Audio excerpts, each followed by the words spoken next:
Hey, comment ça va? Jake Sully est un vétéran de guerre en fauteuil roulant qui mène une vie monotone aux États-Unis. Sa routine quotidienne consiste à se repentir de ses choix de vie, entrer dans des bagarres de bar et se remémorer ses jours de gloire passés. Un jour, quelques officiers l'abordent et mentionnent que son frère jumeau Tom a été assassiné. Jake reste dévasté par la nouvelle, mais les officiers veulent l'embaucher pour compléter le travail inachevé de son frère. Il s'avère que Tom prévoyait d'investiguer une planète récemment découverte appelée Pandora, qui apparemment supporte la vie comme la Terre. Jake pense à la proposition pendant un temps, mais quand les officiers mentionnent qu'il sera payé en millions, il accepte immédiatement. En suivant, il est placé en sommeil cryogénique pour 6 ans pour se préparer pour la mission. Quand il se réveille, il se trouve avec plusieurs autres passagers en chemin vers Pandora. Jake a reçu cette chance spéciale parce que lui et son frère ont une correspondance génétique parfaite. Jake et le reste de l'équipage sont transportés vers Pandora dans une navette spatiale. Tous sont instruits à utiliser des respirateurs faciaux complets vu que l'atmosphère de la planète est toxique,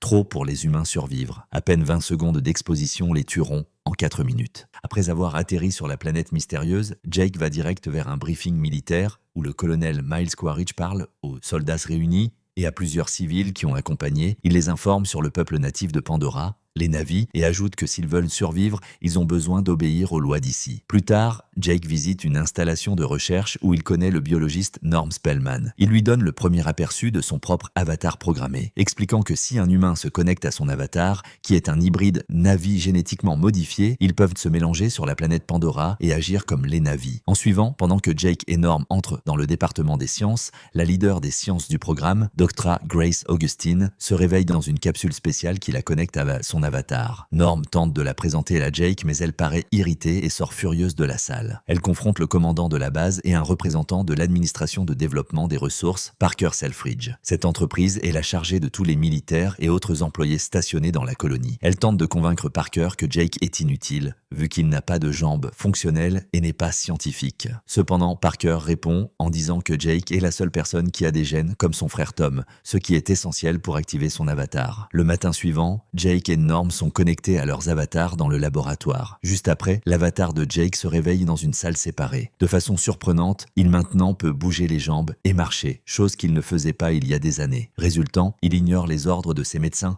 et court vers la zone de récréation où plusieurs autres avatars participent à des sports et se divertissent. Plus tard, quand l'avatar de Jake dort, la connexion est interrompue et il se réveille dans sa forme humaine. En suivant, il rencontre le colonel et initie une conversation. Jake demande sur le véritable but de sa visite à cette planète et le colonel, finalement, raconte la vérité. Apparemment, Pandora abrite une forme extrêmement rare de roche connue comme unobtainium, qui vaut des milliards sur Terre. Les meilleures et plus grandes roches d'unobtainium sont trouvées à l'intérieur de la communauté où le peuple Na'vi réside. Mais comme ils ne verront pas leur terre être prise par des humains, Jake devra les convaincre d'une façon de déménager. Le colonel mentionne que Jake a 3 mois pour se mélanger parfaitement avec le peuple Na'vi et les persuader de trouver un autre foyer. Si la mission est réussie, il recevra une nouvelle paire de jambes. Cependant, à la fin de 3 mois, si le peuple Na'vi encore refuse de déménager, une équipe militaire sera envoyée, ce qui probablement exterminera toute la race. Le jour suivant, Jake se connecte avec son avatar et survole la surface de Pandora aux côtés de Grace, Norm et quelques autres. Bientôt, ils atterrissent dans un lieu et commencent à collecter des échantillons de la flore. Mais Jake, très nouveau dans les environs inhabituels, reste désorienté et rencontre par hasard un champ de fleurs. À ce moment, un animal étrange, un thanator, qui ressemble à une panthère, vient de derrière et poursuit Jake, l'isolant de ses compagnons. Heureusement, il réussit à se sauver en plongeant dans une cascade avec le thanator rugissant sur lui. L'équipe de Jake le cherche pendant quelques temps, mais bientôt partant, quand il commence à faire sombre. La nuit, ayant perdu toutes ses armes, Jake est en train d'aiguiser une longue branche en forme de lance. Pendant ce temps, une Na'vi femelle l'observe d'en haut. Elle se prépare à tirer une flèche sur lui, mais s'arrête quand une entité mystérieuse et brillante se pose sur son arc. Au même temps, un groupe de loups vipères attaque Jake cette fois. Il semble qu'il a trouvé sa faim, mais la Na'vi femelle, de façon surprenante, avance à son aide et fait fuir les loups. Cependant, elle n'est pas satisfaite de Jake et l'instruit de retourner à sa place de droit. Elle alors se prépare à sortir, mais Jake commence à la suivre. Il aussi demande qu'elle lui enseigne des compétences de survie. Au début, la Na'vi refuse de l'aider, mais quand plusieurs des entités mystérieuses et brillantes d'avant se posent sur le corps de Jake, elle reste impressionnée et l'emmène vers son foyer, l'Omaticaya. Elle aussi se présente comme Neytiri. Cependant, quand ils arrivent au lieu, le peuple Na'vi immédiatement devient hostile à l'étranger, en particulier le fiancé de Neytiri et le prochains dans la ligne de succession au trône Tsuté. Cependant, Neytiri les empêche et emmène Jake jusqu'à ses parents, qui aussi sont le roi et la reine de la tribu. Jake explique à eux qu'il est un combattant et que son objectif est d'apprendre sur leur culture et tradition. Quand la reine entend cela, elle perfore sa poitrine et lèche son sang. Elle alors déduit qu'il a un esprit pur et demande à Neytiri d'être son professeur et l'aider. Après une réunion ritualistique, Jake est emmené vers son lit, qu'il enveloppe comme un cocon. Pendant qu'il s'endort, le Jake humain est réanimé de la chambre le matin. Il partage son expérience irréelle avec tous les scientifiques, incluant Grace. Mais encore une fois, le colonel lui rappelle qu'il a seulement 3 mois pour compléter sa mission. En suivant, le Jake humain rapporte ses expériences par le biais d'un enregistrement en vidéo qu'il enregistre après les activités de chaque jour. Il parle sur comment son avatar est occupé à s'entraîner avec Neytiri. Un jour, elle demande qu'il choisisse un Ikran, un animal d'apparence étrange pour sa monture. Initialement, il reste sceptique avec l'idée, mais après beaucoup d'insistance, il choisit un et connecte sa queue neurale à l'antenne de lui. Il alors apprend à diriger l'Ikran et aime le monter. Plus tard, le Jake humain informe le colonel et Parker sur l'énorme arbre maison, la résidence des Na'vi et un dépôt significatif d'unobtainium en dessous d'elle. Le colonel voit une opportunité de détruire l'arbre, mais Jake demande qu'il soit autorisé à négocier avec les Na'vi et les convaincre de sortir. Pendant ce temps, Grace découvre que Jake est en train d'être manipulé. Alors elle le transfère vers les montagnes Salleluya, un lieu isolé d'énormes îles flottantes qui sont sacrées pour les Na'vi. Elle est sur Pandora seulement pour rechercher le lieu et ne veut rien avec les roches d'unobtainium. Un jour, pendant que Jake et Neytiri sont en train de voler sur leurs Ikrans, ils sont de façon inattendue poursuivis par un Toruk, un monstre volant de la montagne vivement coloré qui déteste n'importe quoi qui vole. Heureusement, ils réussissent à s'échapper vers l'arbre maison et Neytiri montre à Jake les restes d'un ancien Toruk. Elle révèle que la dernière personne à monter un Toruk fut son arrière-grand-père, qu'il a fait pour unir les 5 tribus Na'vi durant une période difficile. Neytiri ajoute qu'il y a des décennies personne n'ose monter un Toruk. Avec le passé des jours, la tribu Na'vi enfin commence à accepter Jake comme l'un d'eux et ils même réalisent une cérémonie pour l'honorer. Après la cérémonie, Neytiri l'emmène à un lieu de prière où ils utilisent les terminaisons nerveuses à la fin de leurs longs cheveux pour établir une connexion avec un arbre. Neytiri l'informe qu'il maintenant peut choisir une femme comme épouse. Jake pense pour un temps et révèle qu'il veut se marier avec elle. Neytiri reste clairement surprise, mais accepte la proposition et les deux s'embrassent. Après cela, le nouveau couple passe la nuit ensemble sous l'arbre et Jake récupère la conscience dans le laboratoire. Le matin, Neytiri se réveille avec le bruit d'arbres tombant, perçoit plusieurs excavatrices autour détruisant le lieu. Elle aperçoit qu'ils sont en train d'être attaqués et tente de traîner Jake vers un lieu sûr. Pendant ce temps, dans son lieu isolé, Jake est en train de se préparer pour se connecter avec son avatar et quand finalement il réanime, monte sur une des excavatrices et tente de l'arrêter. Quand rien ne fonctionne, il casse son système de caméra, obligeant les soldats à tirer sur lui. Heureusement, Jake réussit à s'échapper et arriver à l'arbre maison. De retour à la base, le colonel regarde la bande de surveillance et identifie Jake comme l'avatar qui a tenté de gêner sa mission. Enragé, il entre dans la salle et cherche Jake et Grace pendant que les excavatrices continuaient à travailler et détruire le lieu sacré des Omaticaya. Pendant ce temps, les Na'vi se réunissent sous l'arbre maison et décident de lutter contre les envahisseurs. Jake et Grace protestent et font un effort pour les empêcher de faire cela. Cependant, le guerrier Tsutei tente de tuer Jake après avoir su que lui et Neytiri sont accouplés pour la vie, malgré qu'il soit promis à elle. À mesure que la situation chauffe, soudainement, les avatars de Grace et Jake tombent inconscients, car les connexions entre eux et leurs formes humaines sont abruptement interrompues par le colonel. L'entreprise responsable et les commandants militaires sont confrontés par une Grace irritée qui révèle que les Na'vi peuvent accéder à un réseau fait des arbres de Pandora qui a plus de connexions neurologiques que le cerveau humain. Elle et Jake alors affirment que les Na'vi jamais ne sortiront de leur place, l'arbre maison. Entendant cela, le colonel décide d'envahir l'arbre maison et utiliser des bombes de gaz pour expulser les Na'vi. Alarmé, Jake implore au commandant de la base, Parker, qu'il permette d'utiliser son avatar pour convaincre les Na'vi de sortir. Parker est d'accord, mais avise que Jake a seulement 1 heure pour atteindre son objectif. Aussitôt qu'il est de retour parmi les Na'vi, il les informe qu'ils sont sous invasion d'humains et admet qu'il est l'un d'eux. Neytiri, entendant cela, pousse Jake pour trahir sa confiance. Les autres Na'vi sont également dévastés. Alors il kidnappe Jake et Grace comme otages. Après cela, il se prépare pour lutter contre les humains qui sont arrivés dans un grand nombre de navires volants. Alors la guerre commence, les Na'vi essaient en leur mieux, mais leurs arcs et flèches ne sont pas de taille pour l'artillerie lourde des humains. Malheureusement, après plusieurs explosions, l'arbre maison est finalement renversé, tuant plusieurs navis dans le processus. Durant le chaos, la reine de façon inattendue revient aux humains captifs et les libère. Elle alors implore qu'ils sauvent sa tribu. Sans perdre de temps, Jake s'approche de Neytiri et tente de la consoler, mais en vain. Durant l'attaque, le père d'elle est mortellement blessé et en mourant exige qu'elle prenne son arc sacré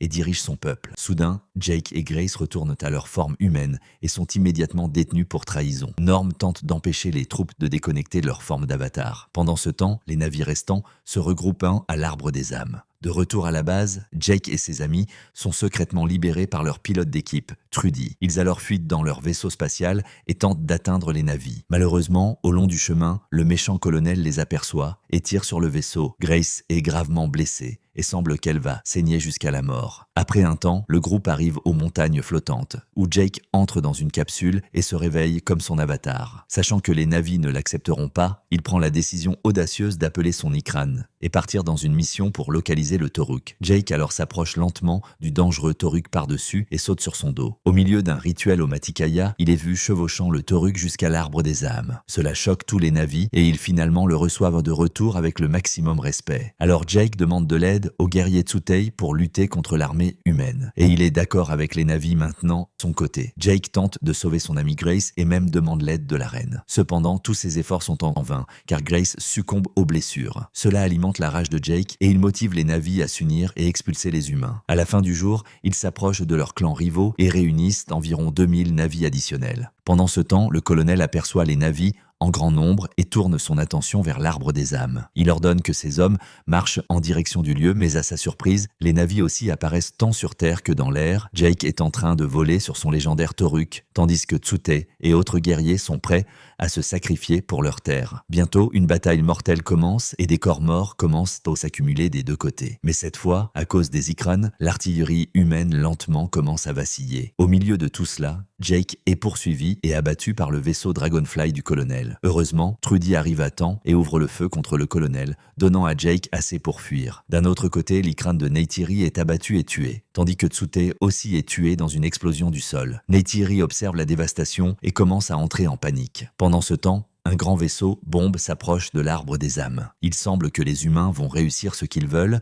mais soudainement, à travers ce qui reste de la forêt autour, un bataillon de titanothères, animaux de Pandora, pareil à des dinosaures lourdement blindés, arrive et commence à attaquer les soldats. Exultante, Neytiri revient à la lutte avec plusieurs espèces de Pandora derrière elle. De façon surprenante, quand un Thanator apparaît près, il se courbe pour elle. Alors, pendant que les forces terrestres des militaires se dispersent en confusion, Jake élève son Toruk dans l'air pour affronter le vaisseau bombe. Il jette des grenades dans le vaisseau, le forçant à tomber loin de l'arbre des âmes. Jack aussi lance des explosifs sur le vaisseau spatial du colonel, mais il s'échappe dans une combinaison AMP avant qu'elle prenne feu et explose. Malheureusement, le colonel se découvre dans le campement improvisé de Grace. Il tente de déconnecter la capsule de l'avatar de Jake, mais au même temps, le Thanator avec lequel Neytiri s'était connecté l'attaque de façon surprenante. Il réussit à le tuer avec sa combinaison, coinçant Neytiri en dessous de lui. Mais avant que le colonel ait la chance de l'assassiner, Jake arrive au lieu dans son avatar. Les deux alors commencent à lutter, mais à la fin, le colonel prend le dessus. Il est sur le point d'en finir avec Jake, mais à ce moment exact, Neytiri se lève et tire une flèche sur le colonel, le perforant dans la poitrine. Sans perdre de temps, elle tire une seconde flèche qui tue instantanément le colonel. Cependant, avant sa mort,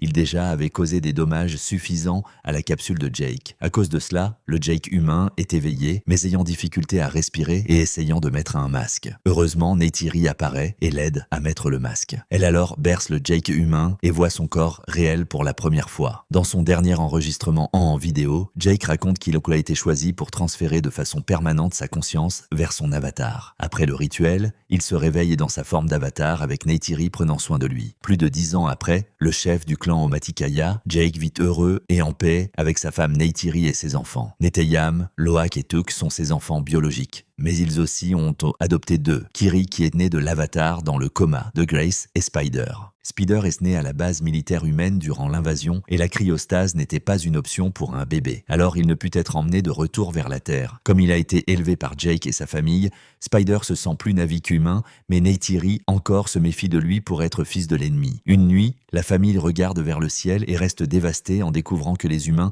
sont en train de revenir vers leur planète, détruisant tout sur leur chemin, comme s'ils n'avaient pas appris la leçon. Un an après, dans un des nombreux vaisseaux humains qui orbitent dans la planète, l'armée est en train de transférer les esprits de ses soldats vers des corps d'avatars nouveau-nés. L'un d'eux n'accepte pas bien le réveil jusqu'à ce qu'on lui explique ce qui est en train de se passer. C'est le colonel Quaritch qui est mort durant la première invasion. Le nouveau Quaritch regarde une bande laissée par lui-même, expliquant qu'ils ont copié ses mémoires vers le système pour qu'il puisse être cloné après la mort. Et maintenant, sa mission est de se venger de Jake pour les avoir vaincus la dernière fois. Pendant ce temps, Jake et les guerriers de son clan organisent une opération de guérilla pour empêcher que les humains avancent avec leur plan, principalement attaquant leur ligne de ravitaillement.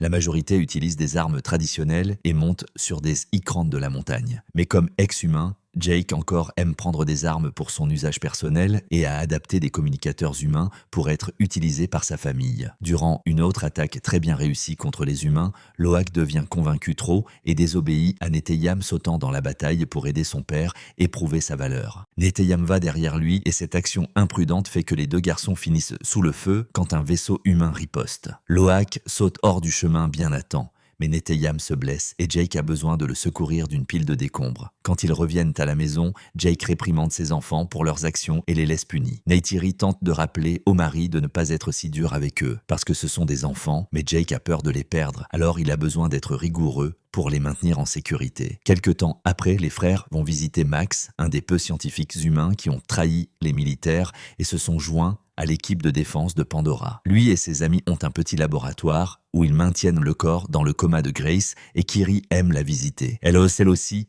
aime regarder les enregistrements en vidéo d'elle, quand elle était encore dans un corps humain. Les frères de Kiri la provoquent pour ne pas savoir qui est son père, mais Spider trouve que peut-être ne pas savoir soit mieux parce qu'il déteste le fait d'être progéniture de l'ennemi. Pendant ce temps, Quaritch et son équipe atterrissent à la nouvelle base humaine sur Pandora, où ils découvrent que grâce aux nouvelles avancées technologiques, les humains sont en train de s'établir 3 fois plus vite. Aussitôt qu'ils s'arment adéquatement, l'équipe va explorer la forêt où ils trouvent des pièces de machines laissées par la dernière invasion. Et Quaritch reste choqué en voyant les souvenirs de son corps antérieur. Au même temps, tous les enfants de Jake, sauf Nan, sont dans la zone s'amusant, mais immédiatement se cachent derrière les plantes quand ils voient l'ennemi arriver. Loak avise le père par le communicateur et reçoit des ordres pour sortir en silence. Mais dès que les frères tentent de bouger, ils sont embusqués par Quaritch et son équipe. Quaritch aperçoit immédiatement que ce sont les enfants de Jake parce que leurs doigts les marquent comme métis. Mais la plus grande surprise est de voir Spider, qui finit par être son fils. Comme Quaritch et son équipe maintenant ont besoin d'attendre pour être cherchés,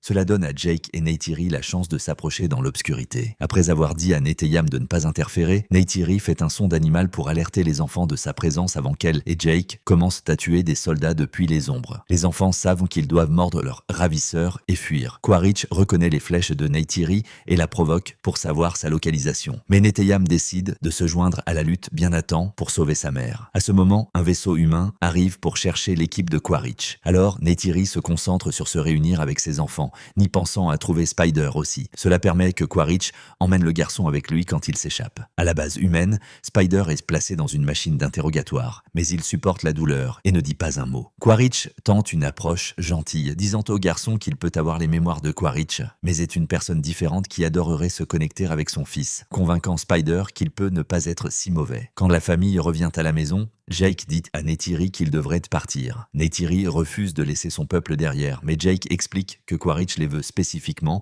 alors ce sera plus sûr pour le clan sans la présence d'eux. Après que Jake choisit un successeur, le clan passe par le rituel traditionnel pour passer le manteau de chef et la famille part vers la côte Metcaïna. Ici, les clans locaux se sont adaptés à l'habitat aquatique et peuvent rester plus longtemps sous l'eau sans respirer. Quand la famille arrive, le chef Tonowari et sa femme Ronal se méfient d'eux à cause de leur sang humain et de la possibilité de la guerre les suivre jusqu'à là. Mais Jake jure qu'ils n'ont pas été suivis et comme la tradition exige qu'on donne abri à qui a besoin, la famille peut rester. Tonowari demande à ses enfants d'agir comme guide et tandis que son fils Aonong ne veut rien avec eux, sa fille Tireya les montre joyeusement.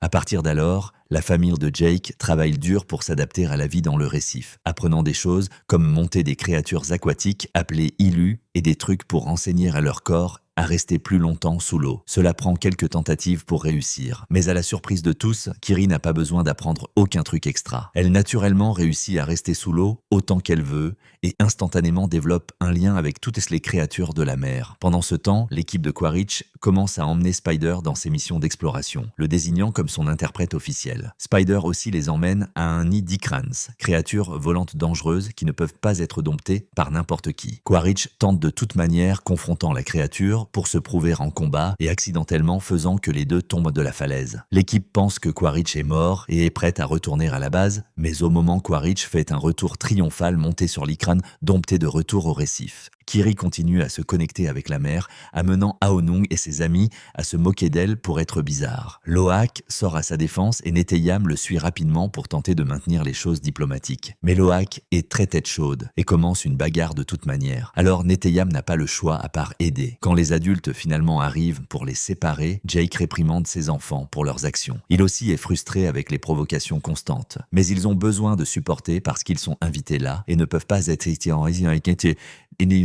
et ne peuvent pas être expulsés. Neytiri tente de réconforter Kiri, qui est fâchée pour être différente même biologiquement, comme prouvé par une section de son visage qu'elle maintient cachée sous les cheveux. Après, Loak suit les ordres du père et demande des excuses à Aonung et ses amis pour la bagarre. Aonung accepte la demande d'excuses et emmène Loak à une zone isolée spéciale pour lui enseigner à pêcher sous l'eau. Mais pendant que Loak se concentre sur sa proie, Aonung et ses amis s'en vont parce que tout était une plaisanterie. Maintenant, Loak est perdu et a besoin de découvrir comment revenir, mais ses pensées sont subitement interrompues quand il est frappé par un prédateur marin géant. Loak rapidement plonge pour nager et se cacher sous les coraux, mais bientôt commence à manquer d'air et a besoin de monter. Le prédateur va derrière lui aussitôt qu'il le voit, mais soudainement, une créature plus grande pareille à une baleine appelée Tulkun apparaît pour vaincre le prédateur bien quand Loak s'évanouit. Secondes après, Loak se réveille au-dessus du Tulkun qui l'a sauvé de se noyer. Ils deviennent amis et comme remerciement pour l'aide, il retire un harpon de sa nageoire laissé par des baleiniers humains.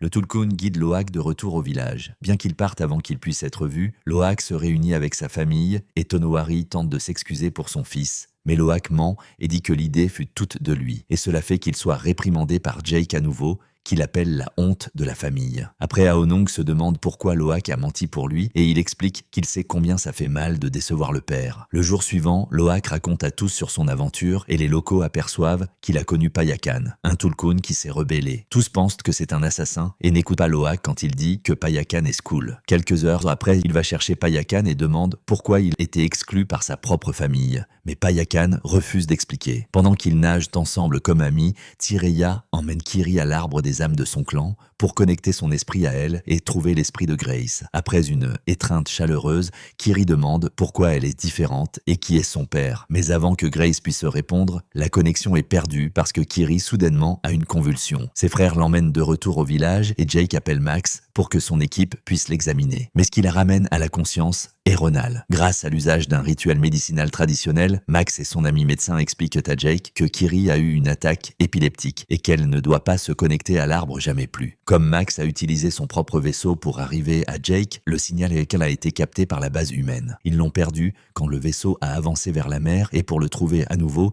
ils auront besoin de quelqu'un qui connaît la zone et peut les aider à visiter des centaines d'îles. Quaritch emmène son équipe pour négocier avec le navire baleinier et quand les baleiniers refusent d'aider, Quaritch les force à collaborer en les menaçant de mort. Pendant qu'un groupe de Tulkuns fait sa visite annuelle au village de Tonowari, Quaritch et ses hommes arrivent à la première île. Ils capturent les locaux pour exiger des informations sur Jake. Spider finalement voit à quel point impitoyable Quaritch est quand l'interrogatoire devient violent. Et le garçon a besoin d'empêcher son père de tuer tout le monde parce qu'ils ne savent rien. Malheureusement, Quaritch encore ordonne que ses hommes brûlent toutes les maisons. Les nouvelles de Quaritch arrivant aux îles, bientôt arrivent à Tonowari qui avise Jake qu'il est en train d'être poursuivi. Après tout, Neytiri veut aller derrière Quaritch pour en finir avec les choses, une fois pour toutes, mais Jake demande qu'elle soit patiente et fasse un plan adéquat. Pendant ce temps, Loak va visiter Payakan pendant que ses amis observent des ombres pour voir s'il est en train de dire la vérité. Il veut savoir pourquoi Payakan est un paria. Alors la créature ouvre la bouche et Loak nage vers l'intérieur pour connecter son esprit à celui de Payakan. Cela permet qu'il voit toute l'histoire. Il s'avère que la mère de Payakan a été attaquée par des baleiniers et il a riposté pour la défendre. Mais son groupe l'a encore expulsé parce qu'il devrait être une espèce pacifique et la violence allait contre leurs croyances. Quand les enfants reviennent au village, Tonowari et Ronal les réprimandent furieusement pour avoir manqué de respect à la culture Tulkun.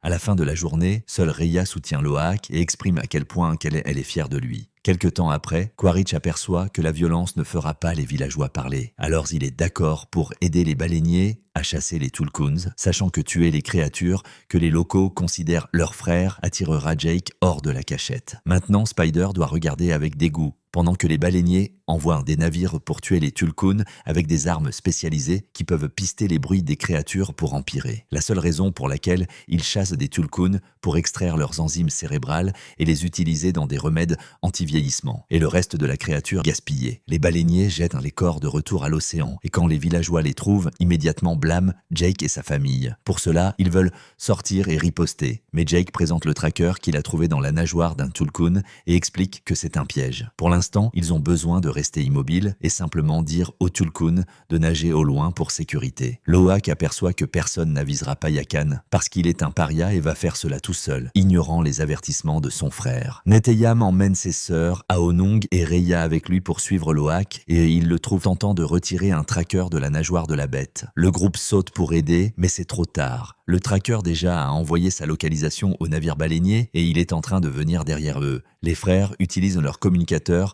pour aviser Jake du danger imminent et Jake alerte tout le village, qui immédiatement prend ses armes et saute sur ses illus pour se joindre à la lutte. Les enfants réussissent à retirer le tracker et nagent au loin avec lui pour tirer l'attention de Payakan. Mais cela est exactement ce que Quaritch voulait, et il envoie ses hommes derrière elle. Une longue poursuite commence sous l'eau, et comme les enfants ont besoin de s'arrêter pour respirer, ça donne le temps pour les humains d'atteindre Loak, Tuk, Tireya, les capturant avec un filet. Aussitôt que Spider voit ses frères être amenés à bord, il tente de lutter pour les secourir, mais est rapidement dominé par les humains et est envoyé de retour vers l'intérieur, pendant que les enfants sont attachés à la rambarde. À ce moment, Jake et le reste des villageois apparaissent, mais rapidement arrêtent d'attaquer quand ils aperçoivent que leurs enfants sont otages. Quaritch prend le communicateur de Loak et demande à Jake de venir seul s'il ne veut pas perdre ses enfants. Mais pendant que Jake commence à s'approcher, Payakan apparaît soudainement et saute sur le navire, atterrissant au-dessus de lui, le détruisant avec ses nageoires et queues. Il aussi écarte les soldats parce que les balles ne font rien contre lui. Maintenant, les humains sont distraits, loin des enfants. Jake appelle les autres pour attaquer le navire et les baleiniers virent leur bateau pour attaquer Payakan avec des harpons,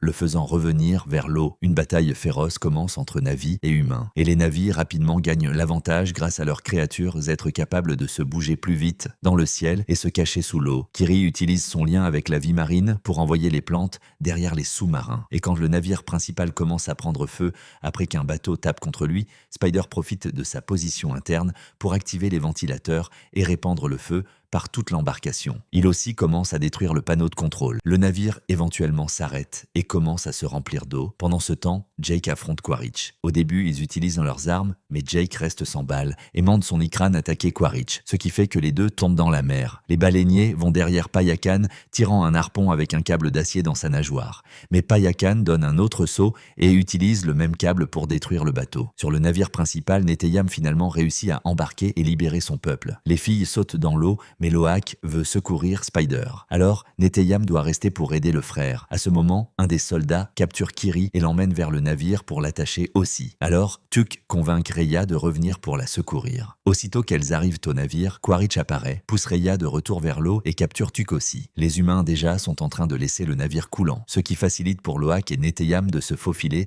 et les attaquer par surprise. Aussitôt que Spider voit, il se joint à la lutte et se réunit avec ses frères, mais bientôt doivent courir parce que plus de soldats apparaissent, ouvrant le feu contre eux. Neteyam fait ses frères sauter dans l'eau pendant qu'il retient les soldats avec sa propre arme. Cela permet que Rhea apparaisse sur son îlot et offre un transport. Ils attendent Neteyam se joindre à eux, mais quand son frère finalement saute dans l'eau, ils aussi aperçoivent qu'il a été blessé par une balle. Le groupe l'emmène immédiatement vers une petite île pour que Jake et Neytiri puissent l'examiner. Mais malheureusement, Neteyam meurt dans leurs bras. À ce moment, Quaritch contacte Jake pour dire qu'il est avec ses filles et encore une fois demande qu'il vienne seul. Jake mande Neytiri s'en aller sur son Ikran comme renfort. Après, il revient au navire avec Spider comme son guide. Loak devrait rester derrière, mais encore une fois, il désobéit aux ordres et revient au navire aussi. Les soldats sont en position attendant Jake en face, mais Spider montre à Jake comment entrer furtivement sans être vu, donnant à lui la chance de jeter une grenade et initier un incendie. Chaos et confusion suivent l'explosion et cela est utilisé par par Jake et Neytiri pour sauter et commencer à tuer des soldats partout. Neytiri est en mode furieux à cause de son deuil et cela laisse Spider avec très peur de s'approcher d'elle vu qu'il ressemble à l'ennemi. Jake réussit à atteindre Tuck et la libérer, mais Kiri est disparu. Il s'avère que Quaritch l'a vu arriver et a agrippé Kiri pour l'utiliser comme otage. Cela fait Jake lâcher ses armes et Spider sortir de la cachette pour implorer pour la vie de Kiri, amenant Neytiri à sauter aussi et agripper Spider comme son propre otage. Elle veut échanger un enfant pour un autre. Et quant au principe, il dit qu'il ne s'importe pas. Neytiri blesse Spider pour prouver qu'elle est en train de parler sérieusement, faisant Quaritch lâcher Kiri pour sauver son fils. Neytiri immédiatement emmène tous ses enfants vers l'eau pour s'échapper, mais Jake décide de rester derrière pour lutter contre Quaritch. Autrement, il reviendra avec des renforts. Pendant que les hommes entrent dans une bataille corporelle féroce, le navire coulant va si profond qu'il commence à virer et coince Jake, Quaritch, Neytiri et Tuck là-dedans. Kiri et Spider réussissent à rester du côté de dehors. Et quand Loak apparaît cherchant sa famille, les trois se séparent pour couvrir plus de terrain. Kiri utilise son lien avec les créatures marines comme guide pour trouver Neytiri et Tuck. Et ces mêmes créatures sont celles qui les escortent hors du navire. Pendant ce temps, Jake finalement place Quaritch dans un étranglement dangereux et le finit, laissant le corps couler dans la mer. Après avoir lutté tant de temps sous l'eau, il est sans air. Mais Loak le trouve et le guide vers une salle avec un peu d'espace pour respirer pendant qu'il lui rappelle les exercices de respiration de Rhea. Spider aussi est en train de chercher et trouve Quaritch, qui n'est pas mort, juste inconscient. Après beaucoup de luttes internes, Spider décide qu'il ne peut pas le laisser là et traîne son père de retour à la surface. Payakan aussi retourne pour secourir Loak et Jake. Cet acte d'héroïsme finalement fait Jake dire à Loak qu'il est fier de lui. Pendant que les deux se réunissent avec Neytiri et les filles, Spider laisse Quaritch sur une île et observe son Ikran venir au secours. Quand Quaritch se réveille, il tente de faire Spider s'échapper avec lui, mais Spider l'ignore et saute de retour dans l'eau pour se réunir avec sa famille. Quelque temps après, la famille donne à Neteyam un enterrement suivant les traditions du clan de Tonowari. Aussitôt que le rituel est dûment conclu et Neteyam devient un avec la nature, Jake et Neytiri connectent leurs esprits à l'arbre des âmes. De cette façon, ils réussissent à visiter l'âme de Neteyam une dernière fois, terminant ainsi Avatar 1 et 2, films de science-fiction et fantasy de 2009 et 2022. Et je vous attends dans la prochaine vidéo.